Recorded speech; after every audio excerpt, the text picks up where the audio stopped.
this works, okay, guys? So, anyway, I know no one's probably going to be hopping on here yet because I didn't announce this live. But I thought it'd be fun. We just got our floors done in our house, and it's been a very emotional, very stressful week for me. And I'm trying to think of the last video I did was I was doing a mini prime. That was a while ago because now we're into August 20th. So it's been over 2 weeks since I really updated you on what's going on with doing the feast and fasting program. And I'm also implementing some keto macros. So I'm really trying to pay attention to my blood sugar. This is an issue that I've had for really most of my life. Because at the age of 12, I was diagnosed with hypoglycemia. But now, knowing all the things I know now, I know it was reactive hypoglycemia because I'm a child of the 80s and the 90s, and we ate a lot of crap. High sugar, I was addicted to sugar, carbs, all that stuff. I ate so much junk. And that's why we're here, right? Because we ate all that crap.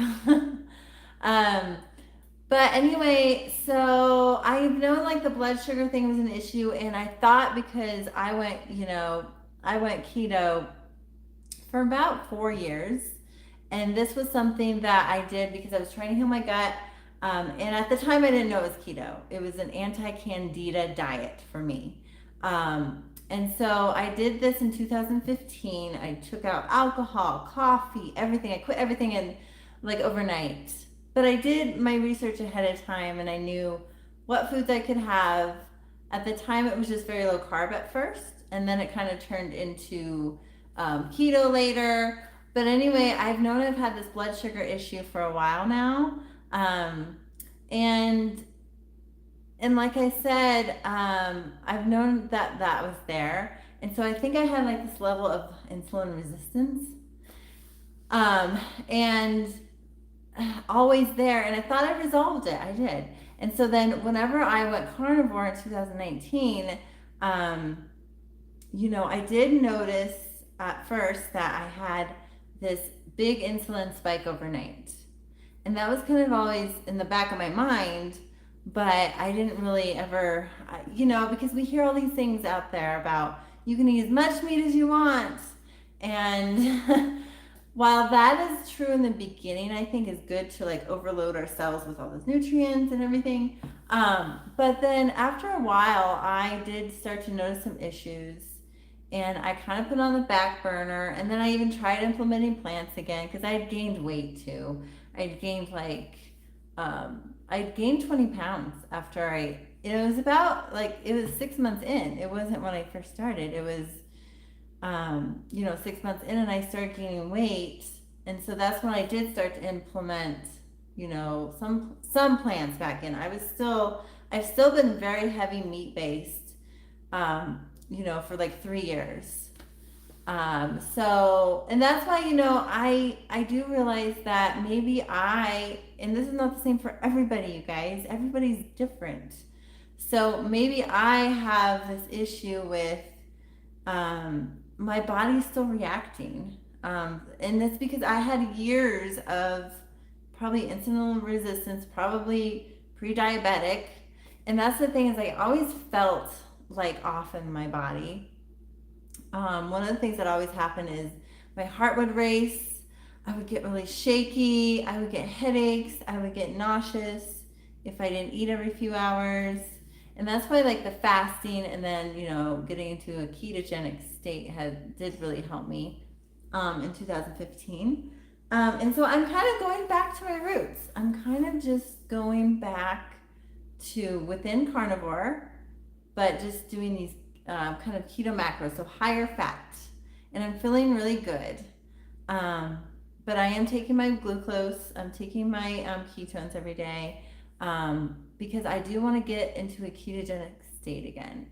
And then I'm still doing, I am going to be doing the fasting, but I got to tell you guys, I have been having a rough go of it. I've been having a rough time. Just this, since I made my last video, basically what's happened is we got COVID August 1st. So we got COVID again. On August 1st, my husband brought it to me this time, and it's the third time I've had it.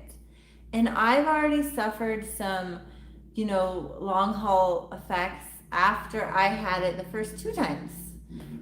But this time I had it, like, I just have a hard time, like, breathing when I really exert myself. I lose oxygen. I start to get really dizzy, and these are things I know when I start, we go a lot of hiking and climbing. So when I go up to the mountains, I do my hiking and my climbing, and I can't go as far as I used to. I have to sit down, you guys. And I just got an inhaler from the doctor, and I tried that on my last hike. It didn't really help much, honestly. So next time I'm bringing these oxygen canisters. So I'm gonna get that real quick to show you.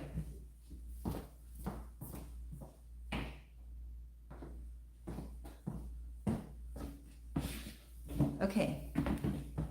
So it's gonna be really fun to see if anybody watches this or is gonna hop on here with me. Because I plan to do more of these videos.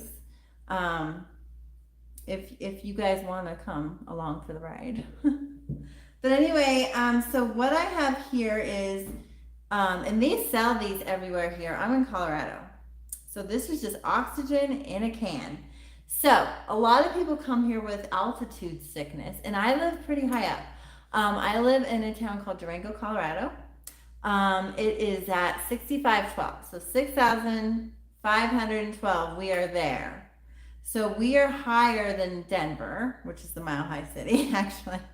We are higher than Denver. We're up there. And so what we like to do, we like to go drive up, not very far from us. We have mountains that we can go on hiking trails, and we love to do, that's my favorite thing to do, you guys, to go up, climb on top of these mountains. And if you go back in some of my videos, you will see that I actually took a wrong turn down a mountain, and then I ended up spending the night in the forest. So I'm a survivor. I am.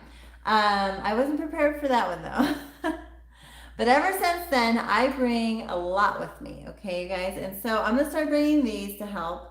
And I am going to be going back to the doctor to see if maybe, what all is going on. But I know those are my effects from it. So I'm going to bring these next time. But anyway, I am focusing right now on the higher fat and, bringing down the protein. But so far, I've been able to bring it down to like 80 or 100 grams with my protein, because it has been like a little adaptation with that, like not eating as much protein and trying to focus more on the fat. And that has been a little harder. So I wouldn't recommend that you try to do these two different modalities at once. But I feel that I'm really experienced with doing the 90-day fat loss challenge. But, that kind of made everything take a back seat.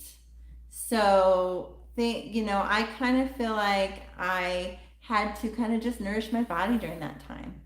But I am still doing, I was still focusing on just the higher fat and lowering the protein a bit. And I have figured a few things out. And so the things I've figured out were that when you feel like you need to nourish your body, when you're hungry, you need to just sit in that and you need to just eat, right? And so that's what I've been doing. And I think I did like a day fast when I did like 22 hours or something.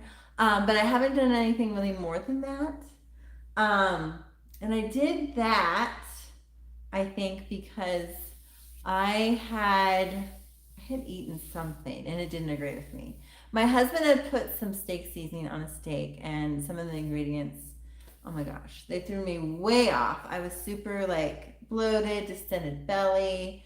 My blood sugars were off. Everything was off. And so I will be making, I'm going to try to make a short little video talking about some of the meals I've been eating and showing you guys some of the meals I've been eating. But it's a little bit of a switch. I've been making more egg yolk waffles, egg yolk muffins. Those are really good. And I'm gonna experiment today with some egg yolk pudding. Yes. Bella's egg yolk pudding. Yes. So I'm gonna experiment with that. Bella, steak and butter gal. If you don't follow her, follow her. But anyway, I'm gonna experiment with making some of that egg pudding today, and I think that would be really good. And just having like the scrambled eggs with just a lot of like egg yolks, some egg, whole eggs in there mostly, but just really focusing on the fat. And plants don't really agree with me. So to lower the protein without any plants, even non-toxic plants, if you can do those, it would, I think it does help mitigate some of that. But I've noticed that, when I do have the higher protein, my blood sugar goes up. The other thing is that my ketones go down, and that's just something I'm really mindful of. And so that's just an update.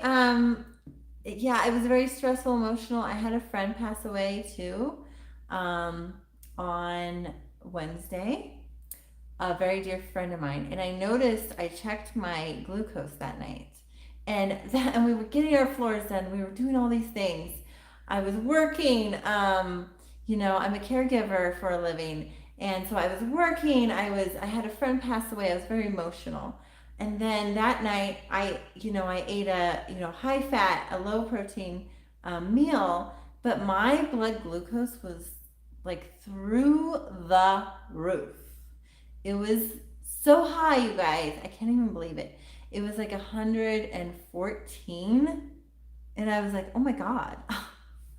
And so I realized that I need to have a lot more grace, and I need to have a lot more self-care. And let me know if you're watching this. This is my first YouTube live. And so I don't know how to work everything yet, you guys.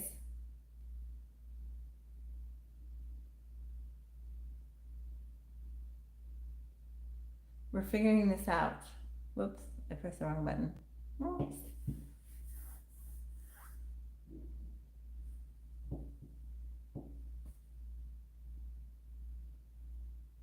Okay. So we're messing with things here. So if you leave me a comment, then I'll know that you're here, I guess. Anyway, that's just a little update on what's going on the last, I guess 3 weeks now. But I'm feeling really good. I'm finally getting lower glucose numbers. And that's really important to me because I really feel like we don't, a lot of us don't pay attention to that because we're not told we're diabetic. So we're not paying attention to that, but our body's giving us all the signs. So I know for me, whenever my blood sugar gets up there, my hands get really hot and my face gets flushed. My heart rate goes up. Sometimes I even have a hard time breathing. And, those to me are not signs that most people I think have. But, like I said, I've always been really concerned with it. And I know that I love carnivore. I love eating this way. But sometimes, I have to kind of look at my body and say, well, maybe the higher protein's not working for me. Because I have been, unless I fast all the time, I don't lose weight. So I'll fast and then I'll eat again and I gain the weight. And I always feel like really inflamed when I am eating a lot. So that tells me that, maybe I need to switch up these macros. And so that's what I've been doing. I've been switching up my macros. I've been testing my glucose and my ketones to see how my body's reacting, and it's telling me that I need to eat more fat. And I'm going to get back into the fasting and get back onto that feasting and fasting, program. But, I've had a lot of stress lately. I've had, COVID, all these things. And so I feel like we have to look at our bodies and see where we're at. And today's my Saturday. So today's been a self-care kind of like a therapeutic day. Um, and I need that. And I needed to update you guys today and let you know. And so I hope that you guys have liked this live. And if you want more lives, let me know down below. And I would love to do some more hop on here with you guys. I can't really commit to a certain day right now because I just don't know. I would love to try to carve out a day that will work. I think probably Tuesdays or Wednesdays would honestly work the best for me. But I'm really feeling good. I'm just focusing on the fat right now and just feeling good in my body and trying to, get through these stressful times as we all are, and just realizing that we're all human, right? And so I hope you guys have a fantastic rest of your weekend. And don't forget to rock your best life.